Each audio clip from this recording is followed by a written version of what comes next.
Баршаңызға қайырлы күн. Бүгін осындай асқабақтан дайындалатын сорпаның рецептін ұсынамын. Видеоны аяғына дейін көріп, міндетті түрде жасап көріңіз, себебі қазір асқабақтың мезгілі.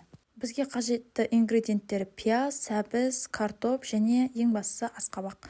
Қызып тұрған майымызға пиязды жақсылап қуырып аламыз. Артынша осылай үлкендеу етіп туралған сәбізімізді саламыз. Дәл осылай картопты қосамыз.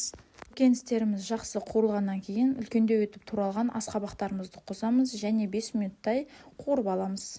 Дәміне қарай тұз қосамыз да су құямыз. Суды көкөністеріміз батқанша құйып қайнатуға қоямыз. Мен кішкене сұйықтау болған қаладым, сондықтан көбірек су құйдым. Көкөністеріміз осылай қайнағаннан кейін езіліп дайын болады. Сол кезде осындай блендердің көмегімен жақсылап езіп, яғни пюре дайындаймыз. Біздің сорпамыз міне осындай бір келкі әдемі массаға айналады.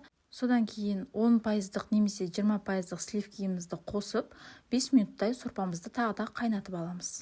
Дастарханға ұсынар алдында асқабақтың дәнегін қосып ұсынсаңыздар болады. Жасап көріңіздер, өте дәмді шығады және асқабақ дәрумендерге өте бай. Күз мезгілінде иммунитетті көтеруге өте жақсы көмектеседі.